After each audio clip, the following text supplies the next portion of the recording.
जय हिंद साथियों, नमस्कार।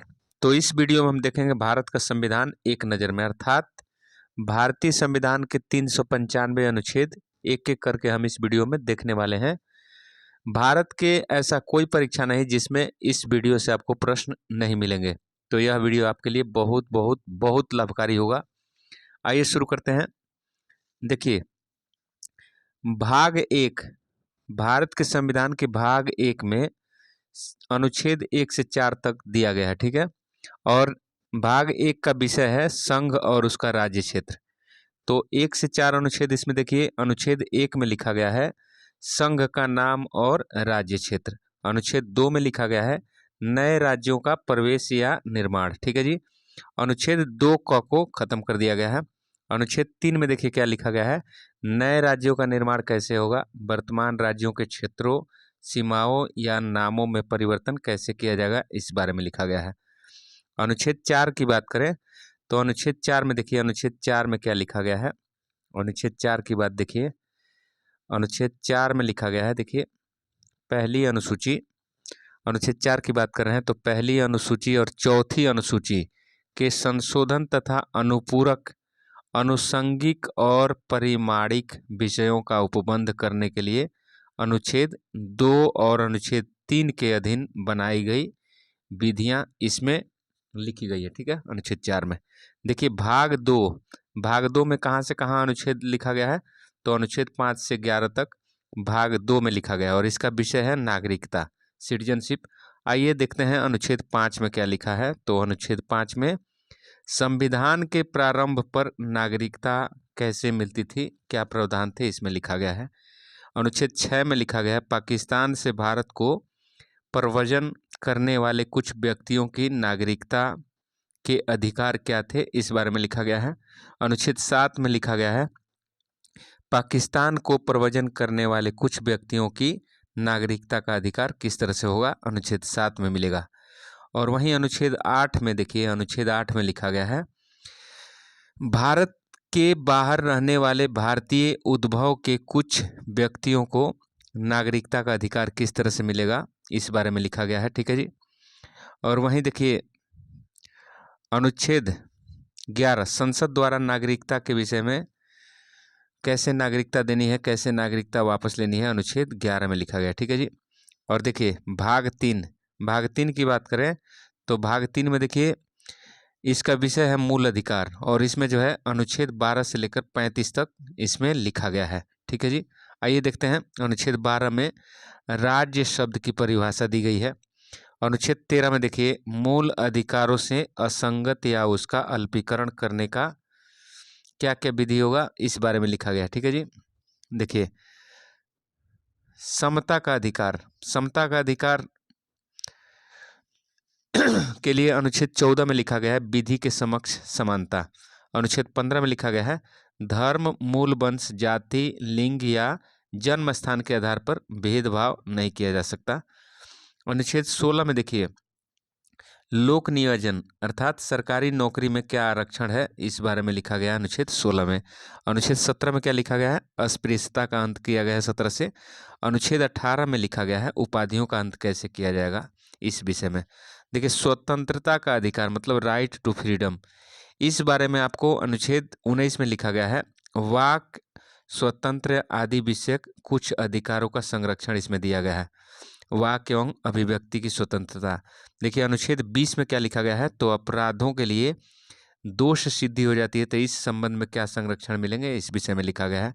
अनुच्छेद 21 में लिखा गया है प्राण और दैहिक स्वतंत्रता का संरक्षण है इसमें। अनुच्छेद 21 क में लिखा गया है प्रारंभिक शिक्षा का अधिकार, ठीक है जी। अनुच्छेद 22 में क्या लिखा गया है, तो कुछ दशाओं में गिरफ्तारी और निरोध से संरक्षण के विषय में इसमें लिखा गया है।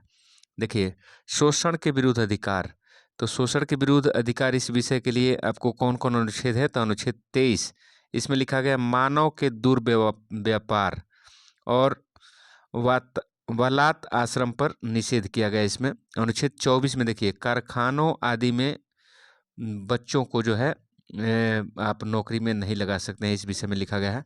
देखिए धार्मिक स्वतंत्रता का अधिकार right to freedom of religion, ठीक है, इस विषय में आपको अनुच्छेद 25 में लिखा गया है कि अंतःकरण की और धर्म की अबाध रूप से मानने, आचरण और प्रचार करने की स्वतंत्रता इसमें दी गई है। ठीक है।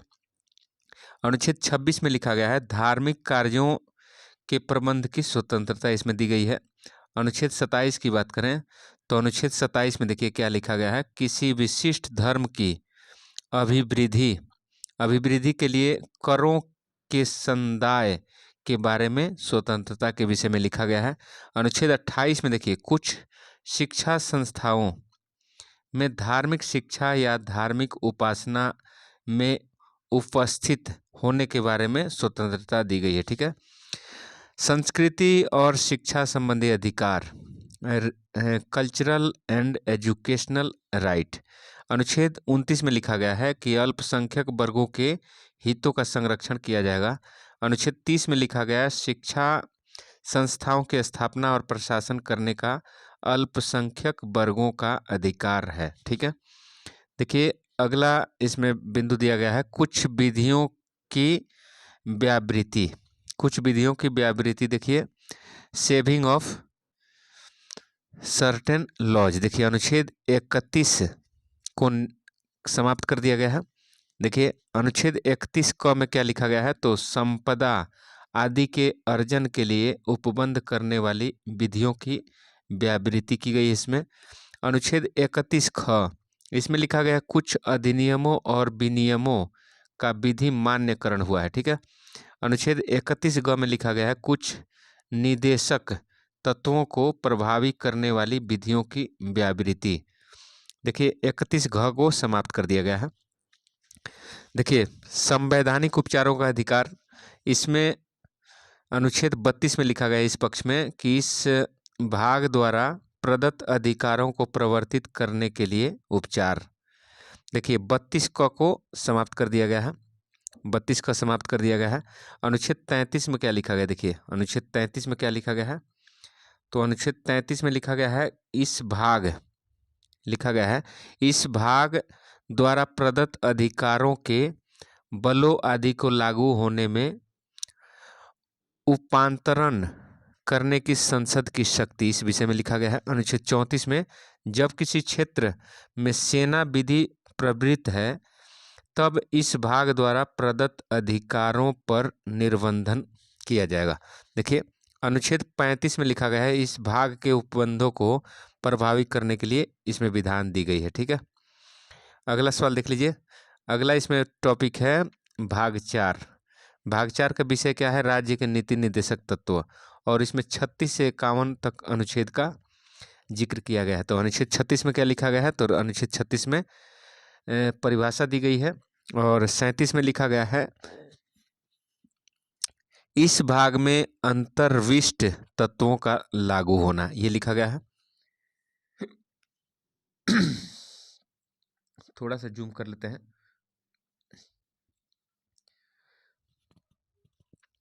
अनुच्छेद 38 में क्या लिखा गया है, राज्य लोक कल्याण की अभिवृद्धि के लिए सामाजिक व्यवस्था बनाएगा।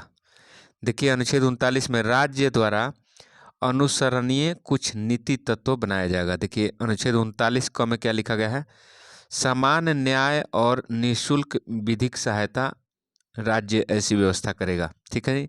40 में अनुच्छेद 40 में लिखा गया ग्राम पंचायतों की स्थापना। अनुच्छेद 41 में लिखा गया है कुछ दशाओं में काम, शिक्षा और लोक सहायता पाने का अधिकार नागरिकों को देगा राज्य। अनुच्छेद 42 लिख रहा है काम की न्याय संगत और मनोविचित दशाओं का तथा प्रसूति सहायता का उपबंध राज्य करेगा। ठीक है। देखिए अनुच्छेद 43 में लिखा गया है कर्मकारों के लिए निर्वाह मजदूरी देने का प्रावधान है इसमें। देखिए अनुच्छेद 43 क में लिखा गया है उद्योगों के प्रबंध में कर्मकारों का भाग लेना, इस विषय में लिखा गया है। अनुच्छेद 44 में क्या लिखा गया है जी, तो नागरिकों के लिए एक समान सिविल संहिता। अनुच्छेद 45 में लिखा गया बालकों के लिए निःशुल्क और अनिवार्य शिक्षा का उपबंध किया गया है। अनुच्छेद 46 में अनुसूचित जातियों, अनुसूचित जनजातियों और अन्य दुर्बल वर्गों के शिक्षा और अर्थ संबंधी हितों की अभिवृद्धि के बारे में लिखा गया है। अनुच्छेद 47 देखिए पोषाहार स्तर और जीवन स्तर को ऊंचा करने तथा लोक स्वास्थ्य को सुधार करने का राज्य अपना कर्तव्य समझेगा। ठीक है। अनुच्छेद 48 में लिखा गया कृषि और पशुपालन का संगठन, इस विषय में लिखा गया है। अनुच्छेद 48 क में लिखा गया है पर्यावरण का संरक्षण तथा संवर्धन और वन तथा वन्य जीवों की रक्षा, इस विषय में लिखा गया है। अनुच्छेद 49 में लिखा गया है राष्ट्रीय महत्व के स्मारकों, स्थानों और वस्तुओं का संरक्षण। देखिए अगला इसमें 50 नंबर में लिखा गया है, 50 नंबर अनुच्छेद में लिखा गया है कार्यपालिका से न्यायपालिका का पृथक्करण, इस विषय में लिखा गया है। 51 में देखिए अंतर्राष्ट्रीय शांति और सुरक्षा की अभिवृद्धि के बारे में लिखा गया है। भाग 4 क में है मूल कर्तव्य फंडामेंटल ड्यूटीज, इसमें अनुच्छेद 51 क इस विषय में लिखा गया है। 51 क में क्या लिखा गया देखिए मूल कर्तव्य भारत के प्रत्येक नागरिक का यह कर्तव्य होगा कि वह देखिए संविधान का पालन करे और उसके आदर्शों, संस्थाओं, राष्ट्रध्वजों, राष्ट्रगान का आदर करे। राष्ट्रध्वज, ठीक है जी। स्वतंत्रता के लिए हमारे राष्ट्रीय आंदोलन को प्रेरित करने वाले उच्च आदर्शों को हृदय में संजोए रखे और उनका पालन करे। ठीक है। तीसरा नंबर कर्तव्य है भारत की संप्रभुता, एकता और अखंडता की रक्षा करे और उसे अक्षुण्ण बनाए रखे। 4 नंबर कर्तव्य लिखा गया है देश की रक्षा करे और आह्वान किए जाने पर राष्ट्र की सेवा करे। ठीक है जी। 5 नंबर भारत के सभी लोगों में समरसता और समान भ्रातृत्व की भावना का निर्माण करे, जो धर्म, भाषा, प्रदेश या वर्ग पर आधारित सभी भेदभावों से परे हो, ऐसी प्रथाओं का त्याग करे जो महिलाओं के सम्मान के विरुद्ध हो। ठीक है जी। इसमें अगला कर्तव्य लिखा गया है F नंबर हमारी सामाजिक संस्कृति की गौरवशाली परंपरा का महत्व समझे और परिरक्षण करे। ठीक है। अगला कर्तव्य दिया गया है प्रकृति पर्यावरण की, जिसके अंतर्गत वन, झील, नदी और वन्य जीव रक्षा करे इसका और उसका संवर्धन करे, प्राणी मात्र के प्रति दया भाव रखे। देखिए वैज्ञानिक दृष्टिकोण रखे, मानववाद और ज्ञानार्जन तथा सुधार की भावना का विकास करे, सार्वजनिक संपत्ति को सुरक्षित रखे और हिंसा से दूर रहे। ठीक है। अगला इसमें कर्तव्य देखिए व्यक्तिगत और सामूहिक गतिविधियों के सभी क्षेत्रों में उत्कर्ष की ओर बढ़ने का सतत प्रयास करे, जिससे राष्ट्र निरंतर बढ़ते हुए प्रयत्न और उपलब्धियों की नई ऊंचाइयों को छू सके। ठीक है। अगला कर्तव्य है जो माता पिता अथवा संरक्षक हो वह 6 से 14 वर्ष के बीच की आयु के यथास्थिति अपने बच्चे अथवा प्रतिपाल्य को शिक्षा प्राप्त करने के अवसर प्रदान करेंगे। ठीक है। भाग 5 में देखिए भाग 5 में 52 से लेकर 151 तक के संविधान की व्याख्या की गई है। देखिए अनुच्छेद 52 इसमें थोड़ा सा जूम करते हैं। 52 देखिए अनुच्छेद 52 इसका विषय क्या है जी भाग 5 का अध्याय 1 में कार्यपालिका इसका विषय है। ठीक है। राष्ट्रपति और उपराष्ट्रपति के बारे में 52 से लेके 53 तक देखिए अनुच्छेद 52 में देखिए भारत का राष्ट्रपति होंगे ये लिखा गया है। 53 में संघ की कार्यपालिका शक्ति राष्ट्रपति में निहित होगी ये लिखा गया है।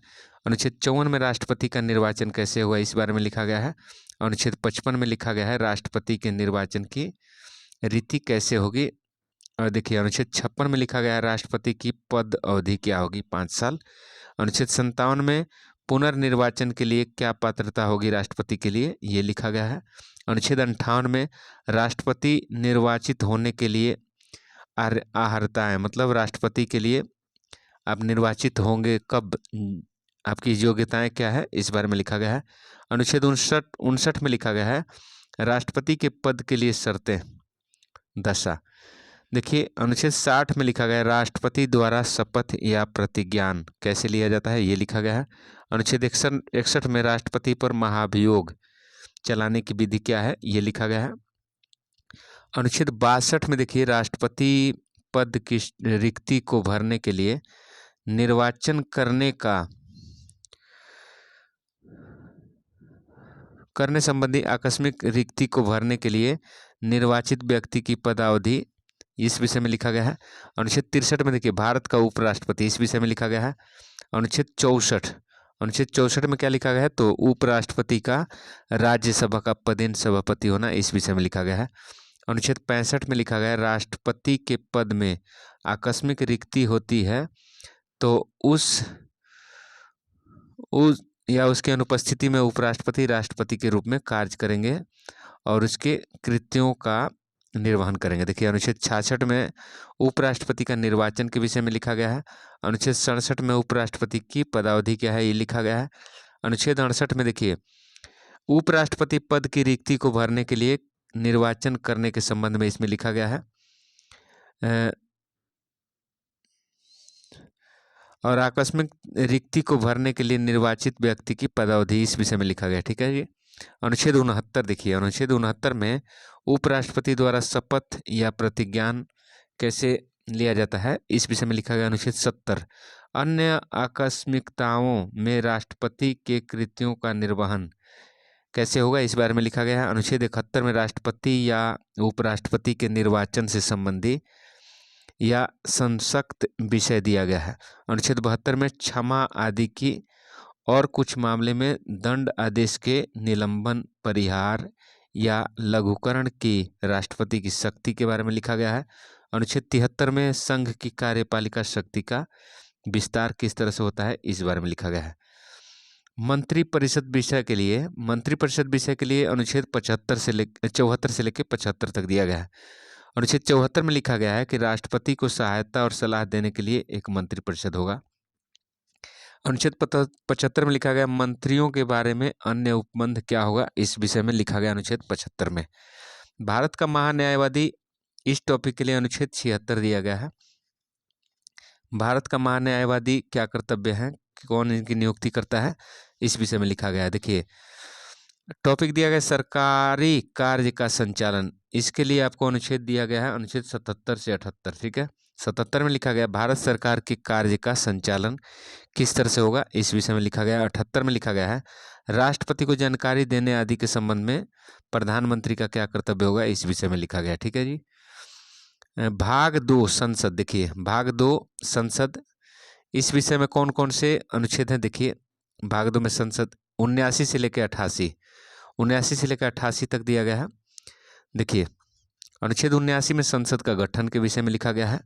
अनुच्छेद 80 में राज्यसभा की संरचना, अनुच्छेद 81 में लोकसभा की संरचना और अनुच्छेद 82 में प्रत्येक जनगणना के पश्चात पुनः समायोजन के विषय में लिखा गया है और अनुच्छेद 83 में संसद के सदनों की अवधि के विषय में लिखा गया है।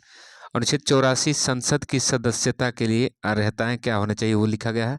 अनुच्छेद 85 में संसद का सत्र अवसान और विघटन के विषय में लिखा गया है। अनुच्छेद 86 में सदनों में अभिभाषण और उनको संदेश भेजने का अधिकार राष्ट्रपति के पास होगा, इस विषय में लिखा गया है। अनुच्छेद 87 राष्ट्रपति का विशेष अभिभाषण के विषय में लिखा गया है। देखिए अनुच्छेद 88 में सदनों के बारे में मंत्रियों और महान्यायवादी के अधिकार के विषय में लिखा गया है। देखिए अगला टॉपिक है संसद के अधिकारी, तो इसके लिए अनुच्छेद 89 से लेकर 98 तक दिया गया है। अनुच्छेद 89 में लिख रहा है कि राज्यसभा का सभापति और उपसभापति कौन होंगे, क्या कर्तव्य होगा, इस विषय में लिखा गया। अनुच्छेद 90 में उपसभापति का पद रिक्त होना, पद त्याग, पद से हटाया जाना, इसके लिए क्या क्या कार्यवाही होती है, इस विषय में लिखा गया है। अनुच्छेद 91 में लिखा गया सभापति के पद के कर्तव्यों का पालन करने या सभापति के रूप में कार्य करने की उपसभापति या अन्य व्यक्ति की शक्ति के विषय में लिखा गया। ठीक है। अनुच्छेद 92 में लिख रहा है कि जब सभापति या उपसभापति को पद से हटाने का कोई संकल्प विचार अधीन है तब उसका पीठासीन नहीं होगा, इस विषय में लिखा गया है। अनुच्छेद 93 में लोकसभा का अध्यक्ष और उपाध्यक्ष के विषय में लिखा गया है। अनुच्छेद 94 में अध्यक्ष और उपाध्यक्ष के पद का रिक्त होना, पद त्याग या पद से हटाया जाना, इस विषय में लिखा गया है। अनुच्छेद 95 में देखिए अध्यक्ष के पद के कर्तव्यों का पालन करने या अध्यक्ष के रूप में कार्य करने की उपाध्यक्ष या अन्य व्यक्ति की शक्ति के बारे में लिखा गया है। अनुच्छेद 96 में जब अध्यक्ष या उपाध्यक्ष को पद से हटाने का कोई संकल्प विचार अधीन हो तो वह पीठासीन नहीं होगा, इस विषय में लिखा गया है।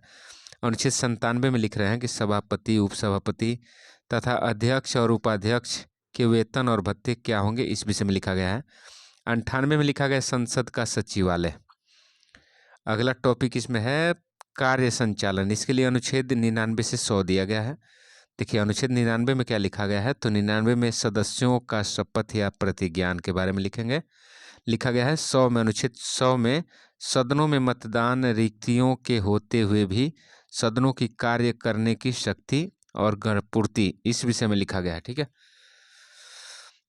अगला टॉपिक देखिए, अगला टॉपिक है सदस्यों की निर्हरताएं, मतलब डिस्क्वालिफिकेशन ऑफ मेंबर्स। अनुच्छेद 101 से लेके 104 तक इसमें दिया गया है। देखिए अनुच्छेद 101 में लिखा है कि स्थानों का रिक्त होना।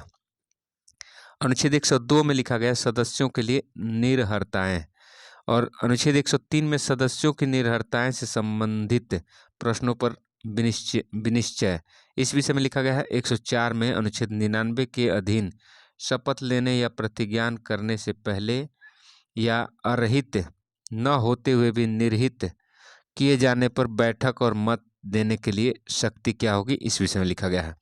अगला टॉपिक है संसद और उसके सदस्यों की शक्तियां, विशेषाधिकार और उन्मुक्तियां। ठीक है, इस विषय में लिखा गया है। इसके लिए अनुच्छेद 105 से 106 दिया गया है। देखिए अनुच्छेद 105 में क्या लिखा गया है, तो संसद के सदनों की तथा उनके सदस्यों और समितियों की शक्तियां, विशेषाधिकार, इस विषय में लिखा गया है। अनुच्छेद 106 में क्या है, सदस्यों के वेतन और भत्तों के विषय में लिखा गया है। देखिए इसमें अगला टॉपिक है विधायी प्रक्रिया, इस विषय में अनुच्छेद है 107 से लेकर 111। देखिए 107 में क्या लिखा गया है, तो विधेयकों के पुनः स्थापन और पारित किए जाने के संबंध में उपबंध। देखिए अनुच्छेद 108 में लिखा गया कुछ दशाओं में दोनों सदनों की संयुक्त बैठक। अनुच्छेद 109 में लिख रहा है कि धन विधेयक के संबंध में विशेष प्रक्रिया क्या होगी, इस विषय में लिखा गया है। अनुच्छेद 110 धन विधेयक की परिभाषा दी गई है इसमें। अनुच्छेद 111 में विधेयकों पर अनुमति कैसे मिलती है, ये लिखा गया है। अगला पॉइंट है, इसमें बिंदु दिया गया है वित्तीय विषयों के संबंध में प्रक्रिया, तो इसके लिए अनुच्छेद है 112 से लेकर 117। आइए पढ़ते हैं। 112 में लिखा गया है वार्षिक वित्तीय विवरण, बजट को वार्षिक वित्तीय विवरण कहा गया है। अनुच्छेद 113 में देखिए संसद में प्राक्कलनों के संबंध में प्रक्रिया क्या होगी, यह लिखा गया है। अनुच्छेद 114 में विनियोग विधेयक के बारे में लिखा गया है। अनुच्छेद 115 अनुपूरक, अतिरिक्त या अधिक अनुदान के विषय में लिखा गया है। अनुच्छेद 116 में लेखानुदान, प्रत्यानुदान और अपवादानुदान, इस विषय में लिखा गया है। अनुच्छेद 117 वित्त विधेयकों के बारे में विशेष उपबंध दिया गया है। अगला पॉइंट है साधारण प्रक्रिया, इसके लिए अनुच्छेद आपको 118 से 122 तक पढ़ना है। तो आइए पढ़ते हैं। 118 में लिखा गया है प्रक्रिया के नियम। 119 में लिखा गया अनुच्छेद 119 में संसद के वित्तीय कार्य संबंधी प्रक्रिया का विधि द्वारा विनियमन, इस विषय में लिखा गया है। अनुच्छेद 120 में संसद में प्रयोग की जाने वाली भाषा के विषय में लिखा गया है। अनुच्छेद 121 संसद में चर्चा पर निर्बंधन के विषय में लिखा गया है। अनुच्छेद 122 न्यायालयों द्वारा संसद की कार्यवाहियों की जांच न किया जाना, इस विषय में लिखा गया है।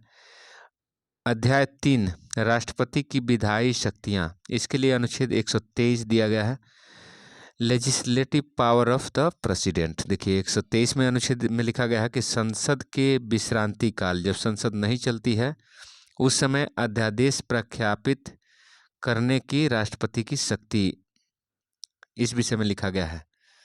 देखिए अध्याय 4 में संघ की न्यायपालिका, इस विषय में अनुच्छेद 124 से 147 को पढ़ना पड़ेगा। चलिए 124 में लिखा गया है कि उच्चतम न्यायालय की स्थापना और गठन कैसे किया जाएगा। देखिए अनुच्छेद 125 में न्यायाधीशों के वेतन आदि के विषय में लिखा गया है। अनुच्छेद 126 कार्यकारी मुख्य न्यायमूर्ति के नियुक्ति कैसे होगी इस विषय में लिखा गया है। अनुच्छेद 127 में तदर्थ न्यायमूर्तियों की नियुक्ति कैसे होगी इस विषय में लिखा गया है। अनुच्छेद 128 उच्चतम न्यायालय की बैठकों में सेवानिवृत्त न्यायाधीशों की उपस्थिति कैसे होगी इस विषय में लिखा गया है। अनुच्छेद 129 उच्चतम न्यायालय एक अभिलेख न्यायालय होगा इस विषय में लिखा गया है। 130 अनुच्छेद में लिखा गया है उच्चतम न्यायालय का स्थापना। अनुच्छेद 131 क में लिखा गया है, ये इसको हटा दिया गया है। 131 क को हटा दिया गया है। 132 में लिखा गया है कुछ मामलों में उच्च न्यायालयों से अपीलों में उच्चतम न्यायालय की अपीली अधिकारिता। देखिए कुछ मामलों में उच्च न्यायालयों से अपीलों में उच्चतम न्यायालय की अपीली अधिकारिता संवैधानिक मामले में, ठीक है। देखिए 133 अनुच्छेद 133 में क्या लिखा गया है। अनुच्छेद 133 में लिखा गया है उच्च न्यायालयों से सिविल विषयों से संबंधित अपीलों में उच्चतम न्यायालय की अपीली अधिकारिता, यह दीवानी मामला होता है। 134 क में लिखा गया है उच्चतम न्यायालय में अपील के लिए प्रमाण पत्र दिया जाता है, इस विषय में लिखा गया है। 135 में लिखा गया है विद्यमान विधि के अधीन फेडरल न्यायालय की अधिकारिता और शक्तियों का उच्चतम न्यायालय द्वारा प्रायोक्तव्य होना, ठीक है। अनुच्छेद 136 में लिखा गया है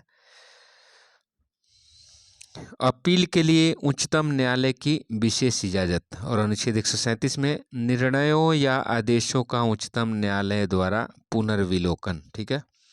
अनुच्छेद 138 में देखिए क्या लिखा गया है। अनुच्छेद 138 लिख रहा है कि उच्चतम न्यायालय की अधिकारिता में वृद्धि, इस विषय में लिखा गया है। अनुच्छेद 139 कुछ याचिका या रिट निकालने की शक्तियों का उच्चतम न्यायालय को प्रदत्त किया जाना। अनुच्छेद 139 को कुछ मामलों का अंतरण मतलब स्थानांतरण। देखिए 140 में लिखा गया है उच्चतम न्यायालय की अनुषंगिक शक्तियां, इस विषय में लिखा गया। अनुच्छेद 141 में उच्चतम न्यायालय द्वारा घोषित विधि का सभी न्यायालयों में आबद्धकर होना, इस विषय में लिखा गया। अनुच्छेद 142 देखिए उच्चतम न्यायालय की डिक्रियों और आदेशों का प्रवर्तन और प्रकटीकरण आदि के बारे में आदेश के बारे में लिखा गया है। अनुच्छेद 143 उच्चतम न्यायालय से परामर्श करने की राष्ट्रपति की शक्ति, इस विषय में लिखा गया है। अनुच्छेद 144 में देखिए अनुच्छेद 144 में सिविल और न्यायिक प्राधिकारों द्वारा उच्चतम न्यायालय की सहायता में कार्य किया जाना, इस विषय में लिखा गया है। अनुच्छेद 144 को इसको हटा दिया गया है। अनुच्छेद 145 में क्या लिखा गया है न्यायालय के नियम आदि के बारे में लिखा गया है। अनुच्छेद 146 में देखिए उच्चतम न्यायालय के अधिकारी और सेवक तथा व्यय के विषय में लिखा गया है। अनुच्छेद 147 निर्वचन मतलब इसमें व्याख्या किया गया है। देखिए और अध्याय 5 इसमें भारत का नियंत्रक महालेखा परीक्षक, इस विषय में अनुच्छेद 148 से लेकर 151 तक दिया गया है। अनुच्छेद 148 में लिखा गया है भारत का नियंत्रक महालेखा परीक्षक मतलब इसको कैग बोला जाता है, CAG।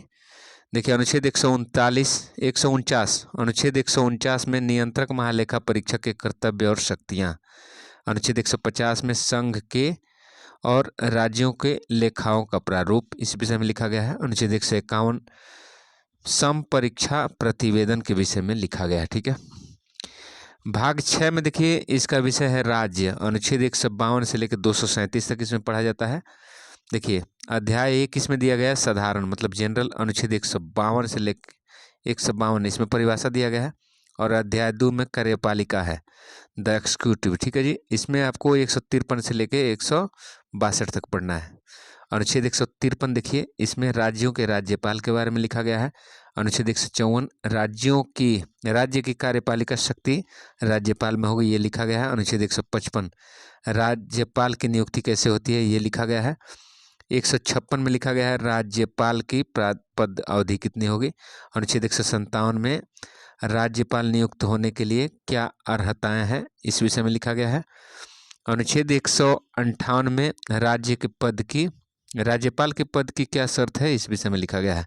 अनुच्छेद 159 में राज्यपाल द्वारा शपथ या प्रतिज्ञान कैसे लिया जाता है, इस विषय में लिखा गया है। अनुच्छेद 160 कुछ आकस्मिकताओं में राज्यपाल की कृतियों का निर्वहन कैसे होता है, इस विषय में लिखा गया है। अनुच्छेद 161 क्षमा आदि की और कुछ मामलों में दंड आदेश के निलंबन, प्रतिहार, लघुकरण की राज्यपाल की शक्ति के विषय में लिखा गया है। देखिए 162 में लिखा गया है राज्य की कार्यपालिका शक्ति का विस्तार कैसे होता है, इस विषय में लिखा गया है। देखिए मंत्रिपरिषद, इसके लिए आपको अनुच्छेद 163 से लेकर 164 तक पढ़ना है।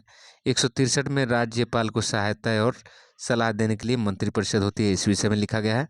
164 मंत्रियों के बारे में अन्य उपबंध क्या होगा, इस विषय में लिखा गया है। राज्य का महाधिवक्ता, अनुच्छेद 165 इसके लिए दिया गया है। राज्य का महाधिवक्ता, जिस तरह अटॉर्नी जनरल 76 अनुच्छेद में होता है, उसी तरह राज्य में महाधिवक्ता होते हैं अनुच्छेद 165 में, ठीक है। वो महान्यायवादी भारत सरकार का वकील होते हैं और महाधिवक्ता राज्य सरकार के वकील होते हैं। देखिए अगला टॉपिक है देखिए अगला टॉपिक सरकारी कार्य का संचालन। इसके लिए अनुच्छेद 166 से 167 दिया गया है। 166 में लिखा है कि राज्य की सरकार के कार्य का संचालन कैसे होगा। 167 में लिख रहा है कि राज्यपाल को जानकारी देने आदि के संबंध में मुख्यमंत्री का क्या कर्तव्य होगा, इस विषय में लिखा गया है। अध्याय 3 में देखिए अनुच्छेद 168 से लेकर 177 तक दिया गया है। विषय है इसका राज्य का विधानमंडल। अनुच्छेद 168 में राज्यों के विधानमंडलों का गठन कैसे होगा, इस विषय में लिखते हैं। अनुच्छेद 169 में राज्यों में विधान परिषद का उत्साधन या सृजन कैसे होगा, इस विषय में लिखा गया है। अनुच्छेद 170 विधान सभाओं की संरचना, इस विषय में लिखा गया है। अनुच्छेद 171 विधान परिषदों की संरचना, इस विषय में लिखा गया है। अनुच्छेद 172 राज्यों के विधानमंडलों की अवधि क्या होगी, इस विषय में लिखा गया है। अनुच्छेद 173 राज्य के विधानमंडल की सहायता के लिए अर्हताएं क्या होगी, इस विषय में लिखा गया है। अनुच्छेद 174 राज्य के विधानमंडल के सत्रावसान और विघटन, इस विषय में लिखा गया है। देखिए अनुच्छेद 175 सदन या सदनों में अभिभाषण का और उनके संदेश भेजने का राज्यपाल का अधिकार, इस विषय में लिखा गया है।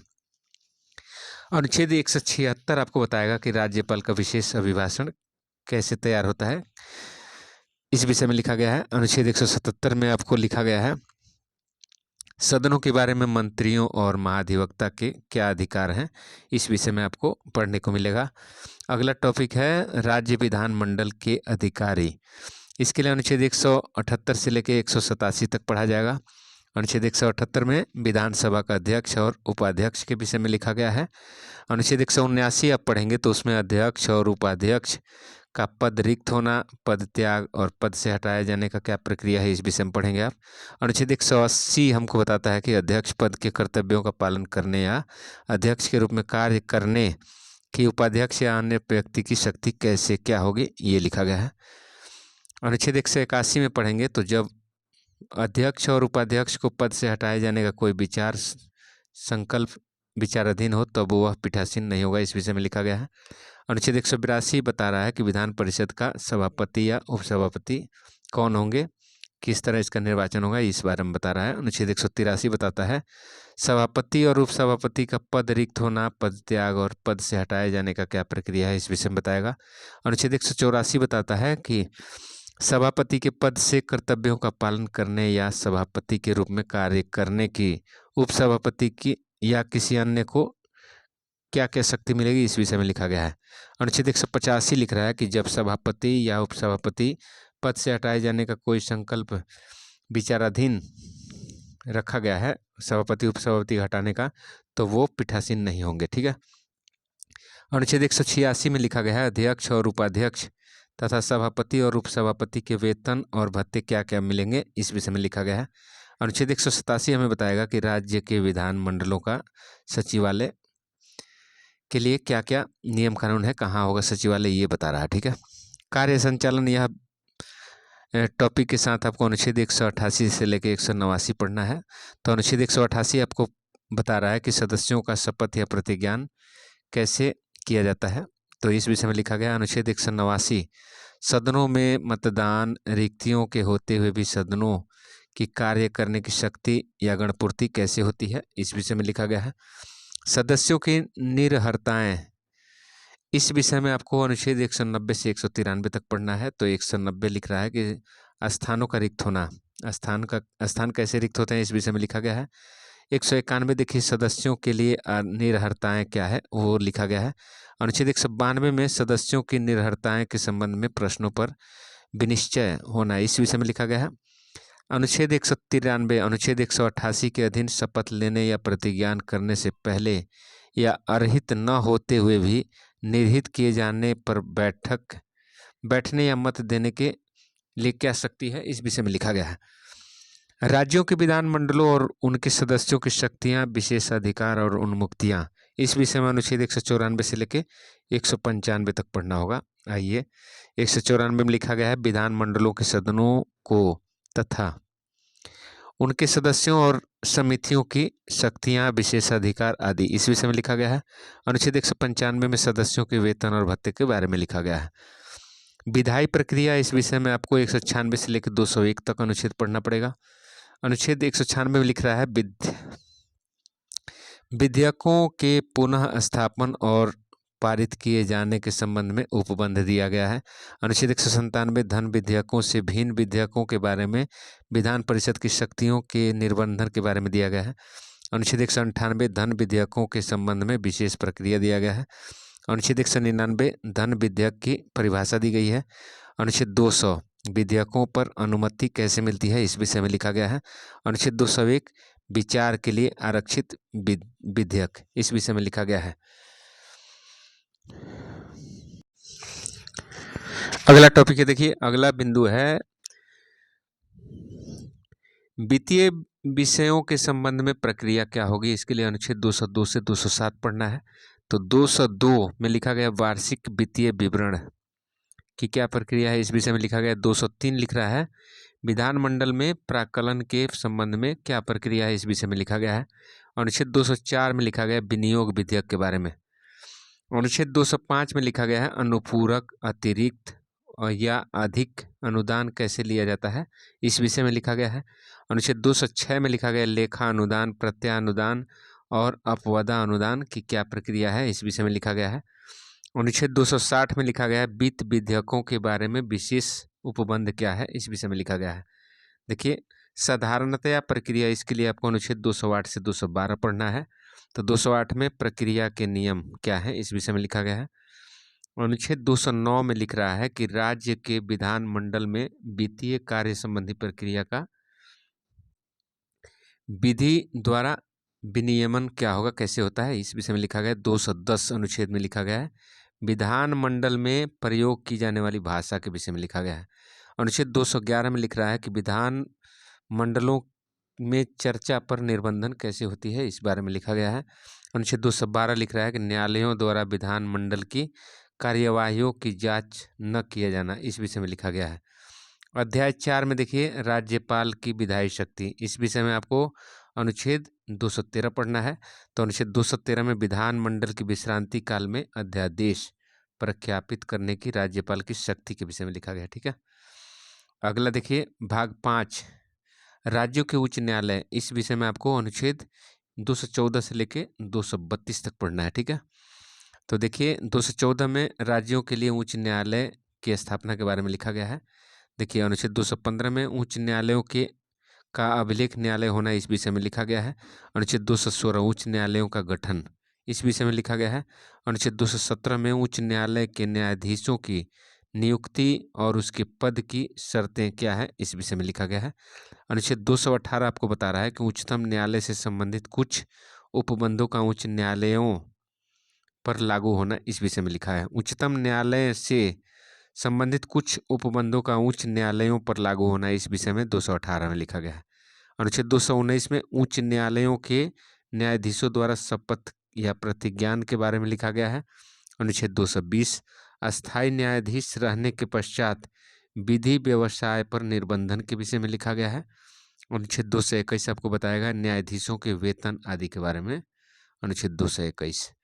अनुच्छेद 222 में किसी न्यायाधीश का एक उच्च न्यायालय से दूसरे उच्च न्यायालय को अंतरण कैसे होता है, इस विषय में लिखा गया है। अनुच्छेद 223 लिख रहा है कि कार्यकारी मुख्य न्यायमूर्ति की नियुक्ति कैसे होगी। अनुच्छेद 224 में अपर और कार्यकारी न्यायाधीशों की नियुक्ति कैसे होती है, इस विषय में लिखा गया है। अनुच्छेद 224 क उच्च न्यायालयों की बैठकों में सेवानिवृत्त न्यायाधीशों की नियुक्ति कैसे होती है, इस विषय में लिखा गया है। 225 अनुच्छेद लिख रहा है कि विद्यमान उच्च न्यायालयों की अधिकारिता के विषय में लिखा गया है। अनुच्छेद 226 कुछ याचिका या रिट निकालने की उच्च न्यायालय की शक्ति के विषय में लिखा गया है। अनुच्छेद 226 को हटा दिया गया, ठीक है।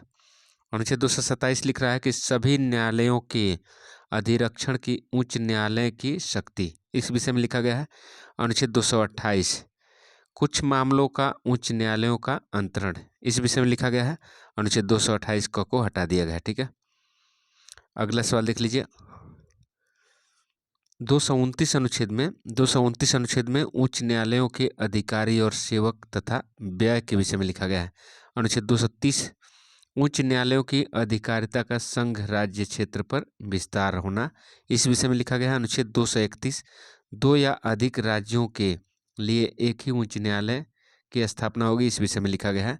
अनुच्छेद 232 को हटा दिया गया है। अध्याय 6 में अधीनस्थ न्यायालय, इस विषय में लिखा गया है। अनुच्छेद 233 से 238। तो देखिए 233 में जिला न्यायाधीशों की नियुक्ति कैसे होती है, इस विषय में लिखा गया है। अनुच्छेद 233 क कुछ जिला न्यायाधीशों की नियुक्ति का और उनके द्वारा दिए गए निर्णयों आदि का विधि मान्यकरण, इसी विषय में लिखा गया है। 234 अनुच्छेद आपको बताएगा न्यायिक सेवा में जिला न्यायाधीशों से भिन्न व्यक्तियों की भर्ती कैसे होती है। 235 अनुच्छेद में अधीनस्थ न्यायालयों पर नियंत्रण कैसे होगी, इस विषय में लिखा गया है। देखिए 236 में निर्वचन मतलब व्याख्या किया गया है। देखिए 237 अनुच्छेद में लिखा गया है कुछ वर्गों या वर्गों के मजिस्ट्रेटों पर इस अध्याय के उपबंधों का लागू होना, इस विषय में लिखा गया है। अध्याय 7 के लिए आप पढ़ेंगे अनुच्छेद 238। पहली अनुसूची के भाग ख के राज्य, अनुच्छेद 238 इसमें लिख रहा है निरस्थित, इसको हटा दिया गया, ठीक है। भाग 8 देखिए, भाग 8 में आपको भाग 8 का विषय है संघ राज्य क्षेत्र, इसके लिए अनुच्छेद 239 से 242 पढ़ना है। तो 239 में संघ राज्य क्षेत्रों का प्रशासन, इस विषय में लिखा गया है। अनुच्छेद 239 का इसमें लिखा गया है कुछ संघ राज्य क्षेत्रों के लिए स्थानीय विधानमंडलों या मंत्रिपरिषदों का या दोनों का सृजन, इस विषय में लिखा गया है। अनुच्छेद 239 ख इसमें लिखा गया है विधानमंडलों के विश्रांति काल में अध्यादेश प्रख्यापित करने की प्रशासक की शक्ति क्या होगी, इस विषय में लिखा गया है। अनुच्छेद 240 बता रहा है कि कुछ संघ राज्य क्षेत्रों के लिए विनियम बनाने की राष्ट्रपति की शक्ति। देखिए अनुच्छेद 241 संघ राज्य क्षेत्रों के लिए उच्च न्यायालय के विषय में लिखा गया है और 242 को हटा दिया गया है। देखिए भाग 9 देखिए भाग 9 का विषय है पंचायतें, बहुत इंपॉर्टेंट भाग है। तो 243 में देखिए पंचायतें, इसके लिए आपको 243 क से लेकर 243 अण तक पढ़ना है। 243 अनुच्छेद में परिभाषाएं दी गई हैं। 243 क में ग्राम सभा, 243 ख में पंचायतों का गठन, 243 ग में लिखा गया है पंचायतों का संरचना। अनुच्छेद 243 घ में स्थानों का आरक्षण। अनुच्छेद 243 अंग में पंचायतों की अवधि आदि के बारे में लिखा गया है। अनुच्छेद 243 च सदस्यों के लिए निहरताएं दी गई है। देखिए 243 छ में लिखा गया है पंचायत की शक्तियां या प्राधिकार या उत्तरदायित्व, ठीक है। अगला सवाल, इसमें अगला टॉपिक है अनुच्छेद 243 ज पंचायतों द्वारा कारारोपण की शक्ति और उनकी निधियां, इस विषय में लिखा गया है। देखिए अनुच्छेद 243 झ इस विषय में लिखा गया है वित्तीय स्थिति के पुनर्विलोकन के लिए वित्तीय आयोग की स्थापना। देखिए अनुच्छेद 243 य मतलब जे पंचायतों का लेखा परीक्षण, इस विषय में लिखा गया है। अनुच्छेद 243 के या ट के बारे में पंचायतों के निर्वाचन के विषय में लिखा गया है। अनुच्छेद 243 ठ संघ राज्य क्षेत्रों का प्रवर्तन, इस विषय में लिखा गया है। अनुच्छेद 243 अंग कतिपय क्षेत्रों में इस भाग का लागू न होना, इस विषय में लिखा गया है। अनुच्छेद 243 ढ विद्यमान विधियों और पंचायतों की निरंतरता लिखा गया है। विद्यमान विधियों और पंचायतों की निरंतरता, इस विषय में लिखा गया है। अनुच्छेद 243 इसमें लिखा गया है निर्वाचनीय मामलों में न्यायालय के हस्तक्षेप का वर्जन, ठीक है। अनुच्छेद, अब देखिए भाग 9 क, इसमें आपको न्यायपालिका दिया गया है। तो न्यायपालिका में आपको भाग 9 क में देखिए न्यायपालिका दिया गया है। अनुच्छेद 243 त से लेके अनुच्छेद 243 य 6 यहाँ तक पढ़ना है। देखिए अनुच्छेद 243 आपको तो इसमें दिया गया परिभाषा, और अनुच्छेद 243 थ नगर पालिका का गठन, अनुच्छेद 243 द इसमें नगर पालिकाओं की संरचना, और 243 ध में लिखा गया है वार्ड समितियों आदि का गठन और उनकी संरचना, ठीक है। 243 9 में स्थानों का आरक्षण, देखिए 243 प नगर पालिकाओं की अवधि आदि। 243 फ में दिखा है सदस्यों के लिए अन्य रहताएं या निरहताएं, ये देखिए उतना इम्पोर्टेंट नहीं है, फिर भी हम पढ़ देते हैं। देखिए नगर पालिकाओं आदि की शक्तियां, प्राधिकरण या उत्तरदायित्व। 243 भ नगर पालिकाओं द्वारा कार्यारोपण की शक्तियां और उनकी निधियां। देखिए अनुच्छेद 243 म वित्त आयोग, देखिए अनुच्छेद 243 ये आपको इम्पोर्टेंट था। 243 जेड वाला देखिए नगर पालिकाओं के लेखा परीक्षण, ये सही है, आपको इम्पोर्टेंट है। 243 य क ये दिया नगर पालिकाओं के लिए निर्वाचन। य ख दिया है 243 में आपको संघ राज्यों पर परिवर्तन। 243 य ग में दिया है कतिपय क्षेत्रों के इस भाग का लागू न होना। य घ अनुच्छेद 243 य घ में दिया है जिला योजना के लिए समिति। अनुच्छेद यंग में महानगरीय योजना के लिए समिति बनेगी, इसके विषय में लिखा गया है। अनुच्छेद 243 य च में लिखा गया है वर्तमान विधियों तथा नगर पालिकाओं की निरंतरता। अनुच्छेद 243 य छ में लिखा गया निर्वाचकीय मामलों में न्यायालय के हस्तक्षेप का वर्जन। देखिए भाग 10 का बिंदु है। भाग 10 का अनुसूचित जनजाति क्षेत्र, अनुच्छेद 244 से 244 क तक पढ़िएगा। इसमें 244 में लिखा गया अनुसूचित क्षेत्रों और जनजाति क्षेत्रों का प्रशासन कैसे होगा, इस विषय में लिखा गया है। अनुच्छेद 244 क असम के कुछ जनजातीय क्षेत्रों को समाविष्ट करने वाला एक स्वशासी राज्य बनाना और उसके लिए स्थानीय विधानमंडल या मंत्रिपरिषद का या दोनों का सृजन करना। भाग 11 देखिए इसका विषय है संघ और राज्यों के बीच संबंध, इसके लिए आपको अनुच्छेद 245 से लेकर 263 तक पढ़ना है। अध्याय 1 में इसमें विधायी संबंध क्या होंगे, तो इसके लिए 245 से लेकर 255 तक पढ़ना है। विधायी शक्तियों का विवरण इस तरह है। अनुच्छेद 245 संसद और राज्यों के विधानमंडलों द्वारा बनाई गई विधियों का विस्तार, इस विषय में लिखा गया है। अनुच्छेद 246 में लिखा है संसद और राज्यों के विधानमंडलों द्वारा बनाई गई विधियों की विषय वस्तु, ये लिखा गया है। अनुच्छेद 247 में लिखा है कि कुछ अतिरिक्त न्यायालयों की स्थापना का उपबंध करने की संसद की शक्ति। अनुच्छेद 248 में लिख रहा है कि अवशिष्ट विधायी शक्तियां, इस विषय में लिखा गया है। अनुच्छेद 239 का देखिए 249 में व्याख्या किया गया कि राज्य सूची के विषय के संबंध में राष्ट्रीय हित में विधि बनाने की संसद की शक्ति, ठीक है। 249 में राज्य सूची का कोई विषय है और राष्ट्रीय हित का है तो उस पर संसद कानून बना सकती है, इस विषय में लिखा गया है। अनुच्छेद 250 में लिख रहे हैं कि यह आपात की उद्घोषणा प्रवर्तन में हो, यदि आपात की उद्घोषणा प्रवर्तन में हो तो राज्य सूची के विषय के संबंध में विधि बनाने का अधिकार संसद को है, ठीक है।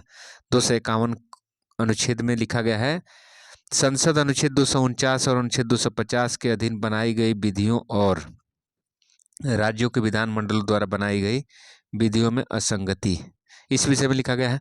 अनुच्छेद 252 में क्या है तो 2 या अधिक राज्यों के लिए उनकी सहमति से विधि बनाने की संसद की शक्ति और ऐसी विधि का किसी अन्य राज्यों द्वारा अंगीकार किया जाना, इस विषय में लिखा गया है। अनुच्छेद 253 लिख रहा है कि अंतर्राष्ट्रीय करारों को प्रभावित करने के लिए क्या विधान है, इस विषय में लिखा गया है। अनुच्छेद 254 में संसद द्वारा बनाई गई विधियों और राज्यों के विधानमंडलों द्वारा बनाई गई विधियों में असंगति, इस विषय में लिखा गया है। अनुच्छेद 255 में क्या लिखा गया है, तो सिफारिशों और पूर्व मंजूरी के बारे में अपेक्षाओं को केवल प्रक्रिया का विषय मानना, इस विषय में लिखा गया है। अगला देखिए अध्याय 2 में। अध्याय 2 में क्या है जी, अध्याय 2 में है प्रशासनिक संबंध। संघ और राज्यों के बीच में प्रशासनिक संबंध के लिए आपको अनुच्छेद 256 से 261 पढ़ना है। अनुच्छेद 256 में लिख रहा है कि राज्यों की और संघ की बाध्यता क्या क्या है। अनुच्छेद 267 में कुछ दशाओं में राज्यों पर संघ का नियंत्रण होगा, इस विषय में लिखा गया है। 257 को हटा दिया गया है। अनुच्छेद 258 में कुछ दशाओं में राज्यों को शक्ति प्रदान करने आदि की संघ की शक्ति, इस विषय में लिखा गया है। 259 हटा दिया गया है। 260 भारत के बाहर के राज्यों क्षेत्रों में भारत के बाहर के राज्य क्षेत्रों के संबंध में संघ की अधिकारिता, इस विषय में लिखा गया है। 261 में सार्वजनिक कार्य, अभिलेख और न्यायिक कार्यवाहियां, इस विषय में लिखा गया है। जल संबंधी विवाद, अनुच्छेद 262 में है। 262 में अंतर्राज्यीय नदियों या नदी दोनों के जल संबंधी विवादों का न्याय निर्णयन, इस विषय में लिखा गया है।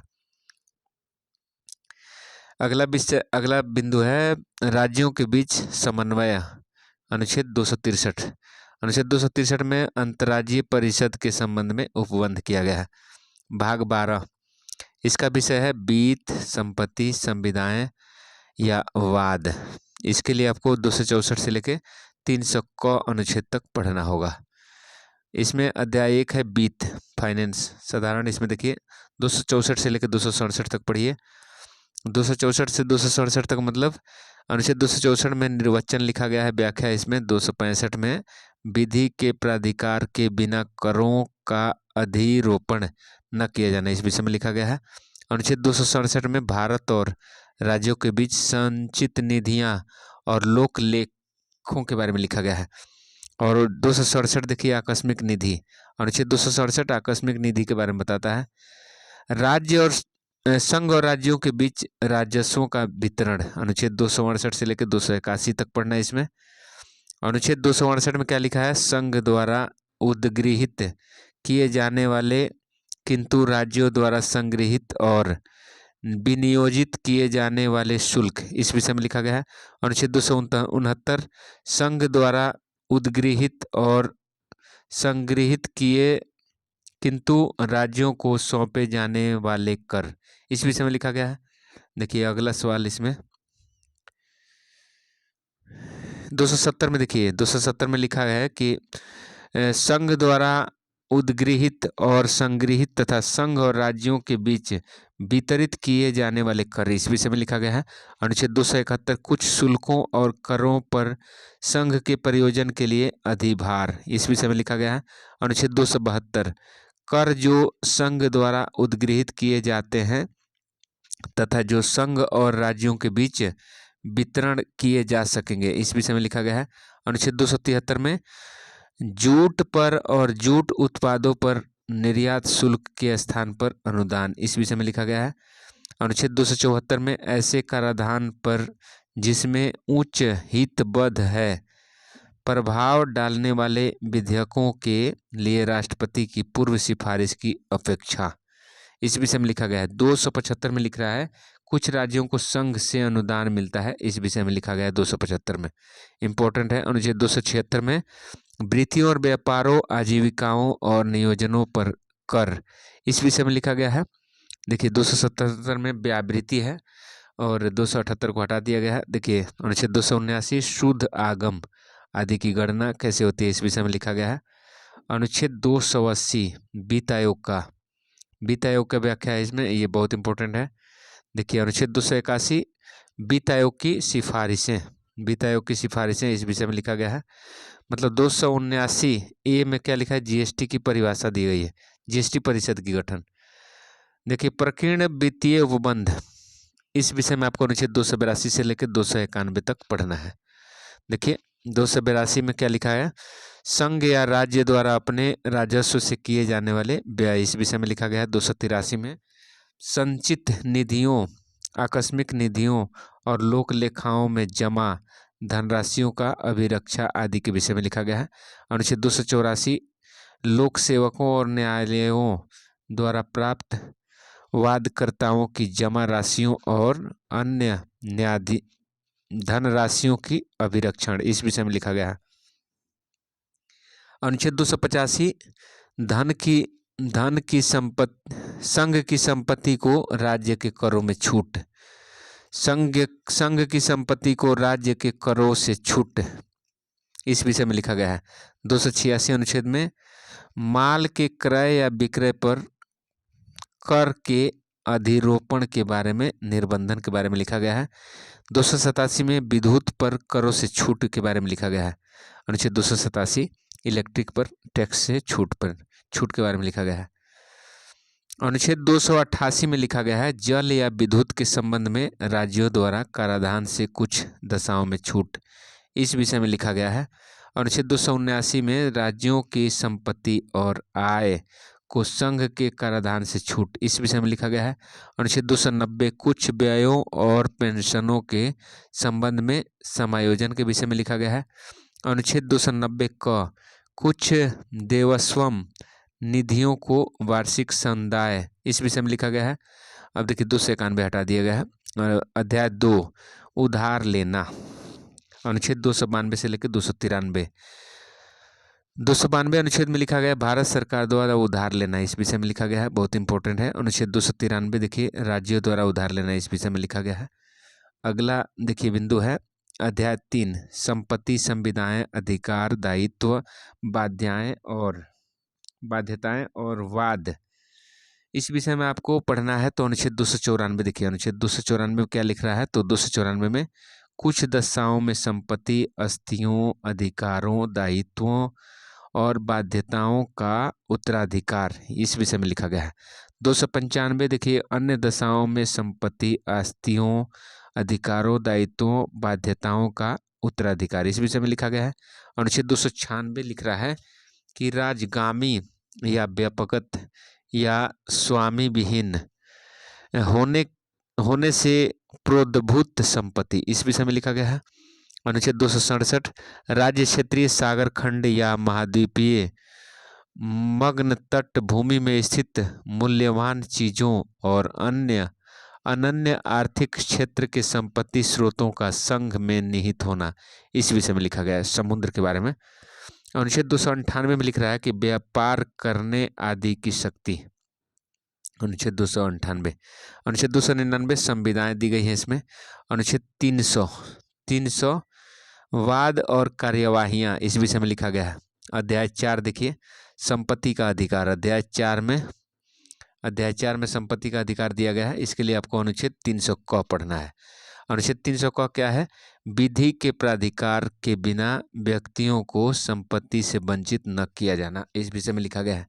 देखिए भाग 13 इसका विषय क्या है, तो भारत के राज्य क्षेत्र के भीतर व्यापार, वाणिज्य, समागम, अनुच्छेद 301 से लेकर 307 तक इसमें पढ़ना है। अनुच्छेद 301 में लिख रहा है कि व्यापार, वाणिज्य, समागम की स्वतंत्रता कैसे होगी, इस विषय में लिखा गया है। अनुच्छेद 202 व्यापार, वाणिज्य और समागम पर निर्बंधन अधिरोपित करने की संसद की शक्ति, इस विषय में लिखा गया है। अगला देखिए अनुच्छेद 303 में क्या लिखा है, तो अनुच्छेद 303 में व्यापार और वाणिज्य के संबंध में संघ और राज्यों की विधायी शक्तियों पर निर्बंधन के बारे में लिखा गया है। अनुच्छेद 304 लिख रहा है कि राज्यों के बीच व्यापार, वाणिज्य, समागम पर निर्बंधन के विषय में लिखा गया है। अनुच्छेद 305 विद्यमान विधियों और राज्य के एकाधिकार का उल्लंघन करने वाली विधियों की व्यावृत्ति के विषय में लिखा गया है। अनुच्छेद 306 हटा दिया गया है, अनुच्छेद 306 को हटा दिया गया है।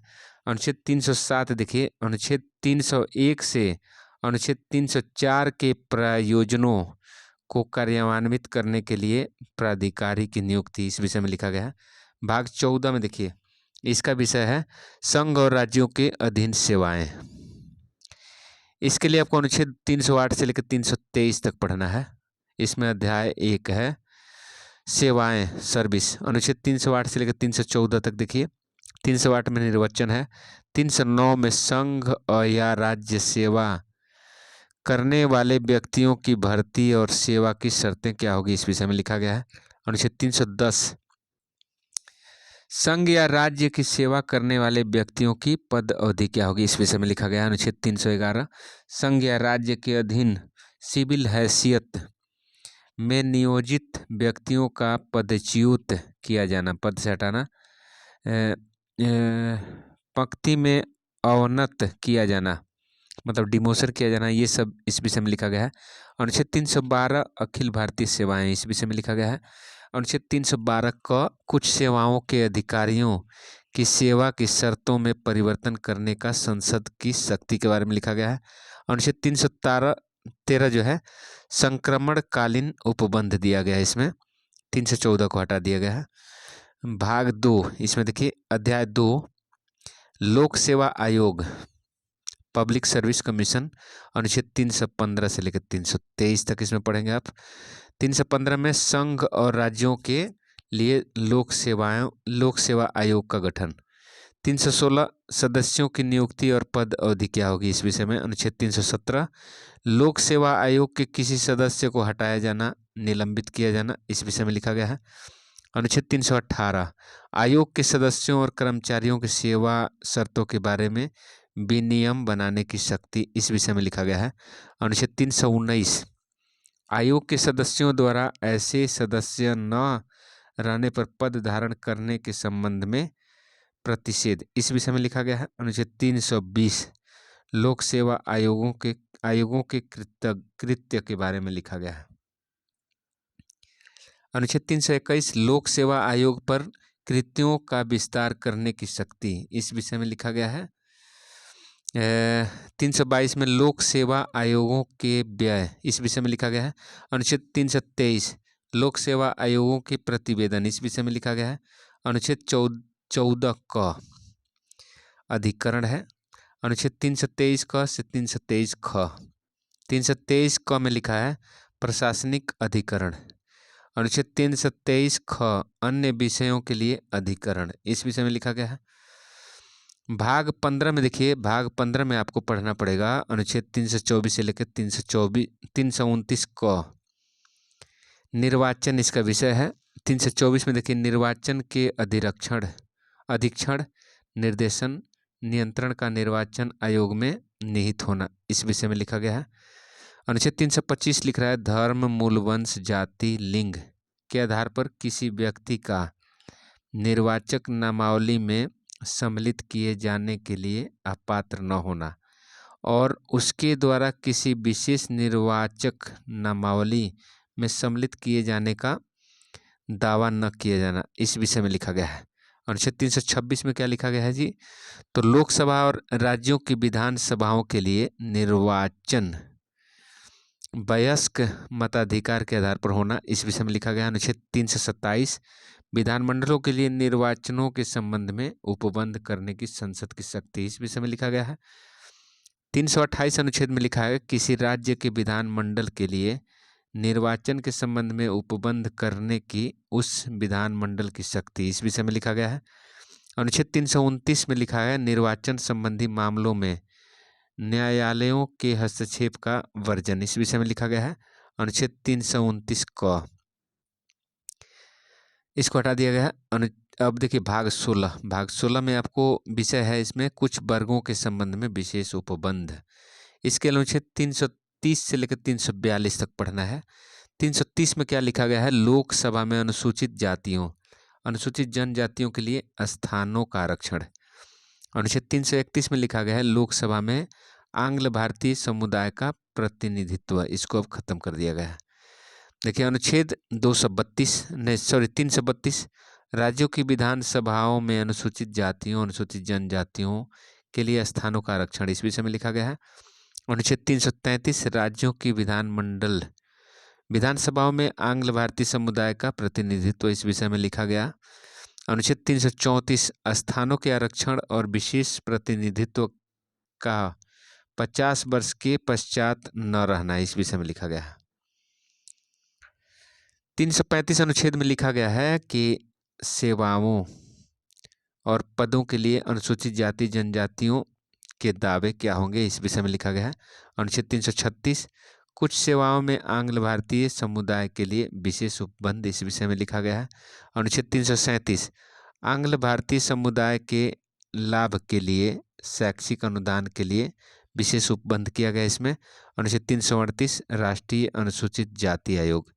अनुच्छेद 338 का राष्ट्रीय अनुसूचित जनजाति आयोग है।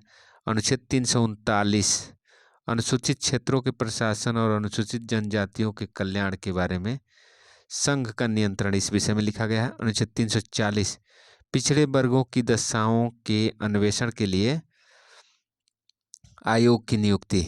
अनुच्छेद 341 अनुसूचित जातियां एससी और 342 में अनुसूचित जनजातियां एसटी के बारे में लिखा गया है।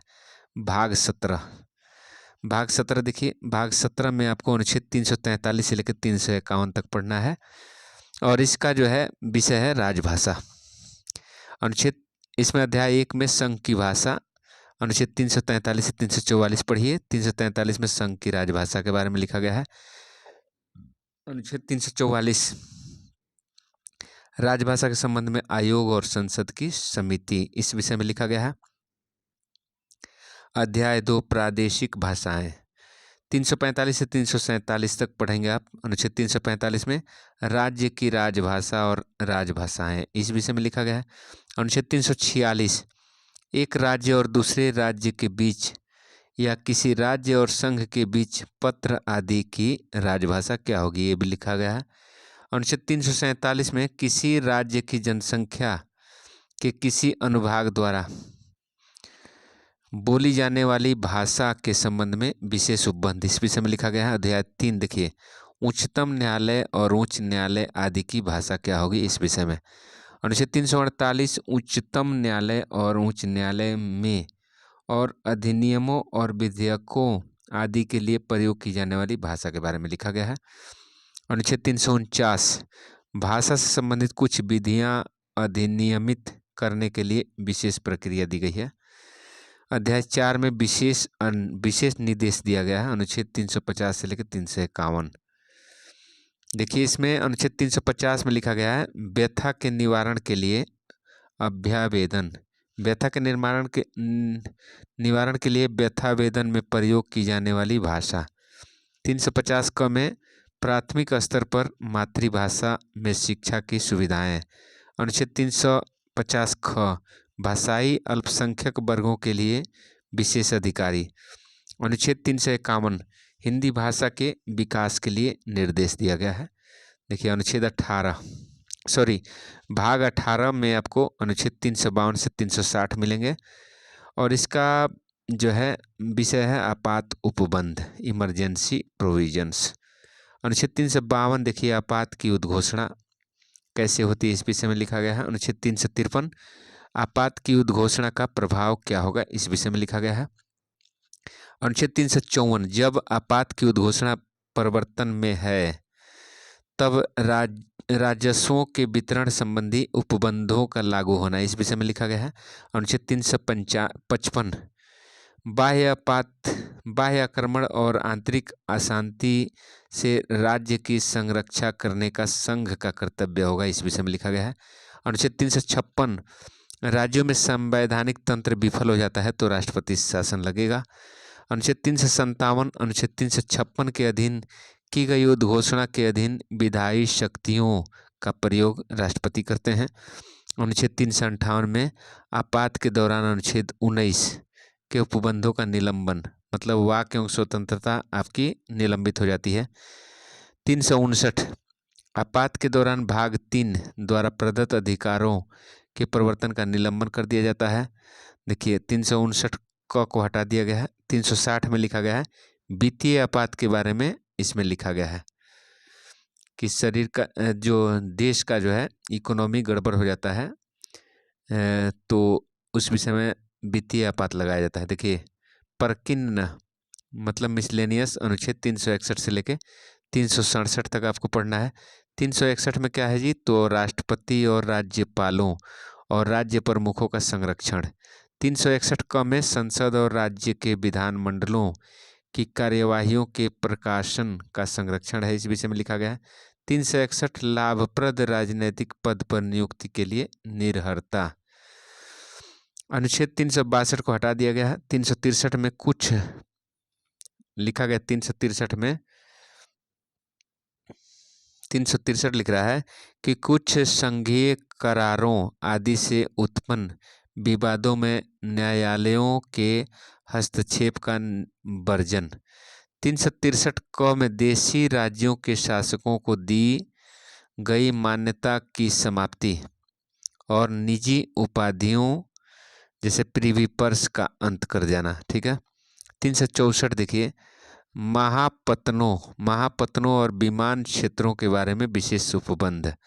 365 में लिखा गया है, संघ द्वारा दिए गए निर्देशों का अनुपालन करने में या उनको प्रभावी करने में असफलता का प्रभाव।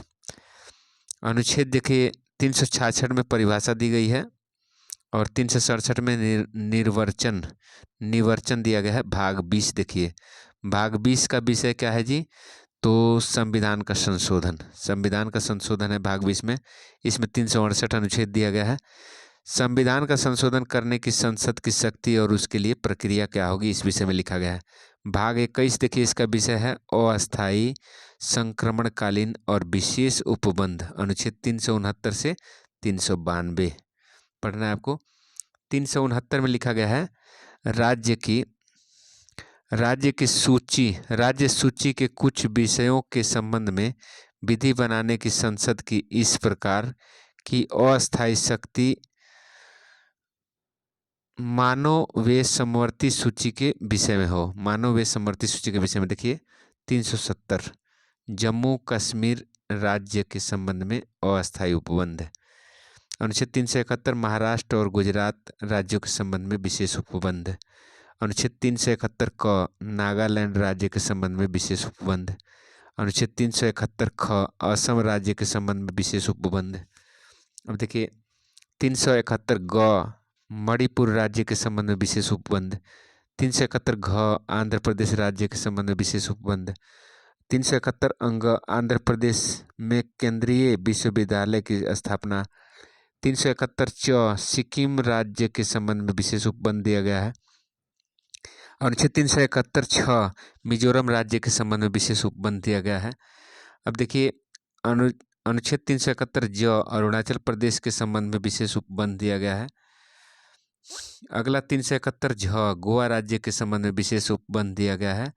और 372 में लिखा गया है, विद्यमान विधियों का प्रवृत्त रहना तथा उसका अनुकूलन। 372 क में विधियों का अनुकूलन करने की राष्ट्रपति की शक्ति।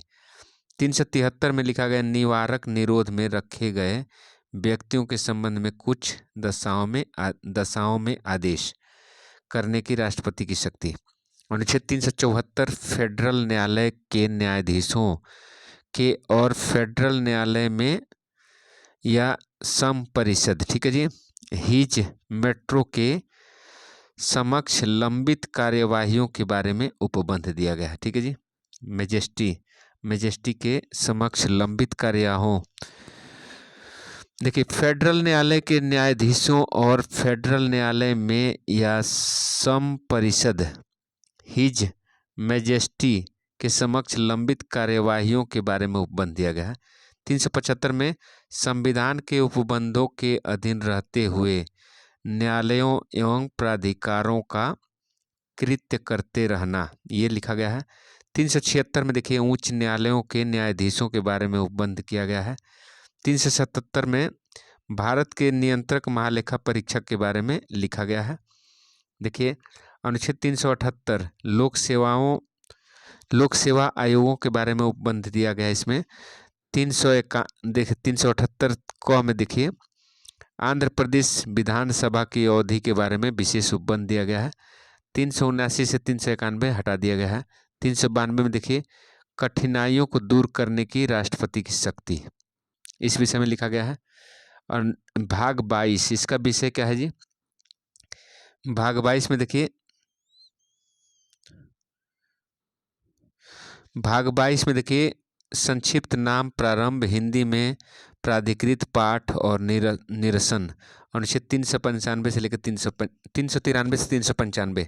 393 में संक्षिप्त नाम, 394 में प्रारंभ और 394 क में हिंदी भाषा में प्राधिकृत पाठ, और अनुच्छेद 395 को हटा दिया गया है। ठीक है जी। तो आज की वीडियो में हम इतना ही पढ़ेंगे, अगली वीडियो में हम फिर मिलते हैं। तब तक के लिए जय हिंद, जय भारत। चैनल को लाइक करिए, सब्सक्राइब करिए, मित्रों में शेयर करिए। जय हिंद, जय भारत। Thank you.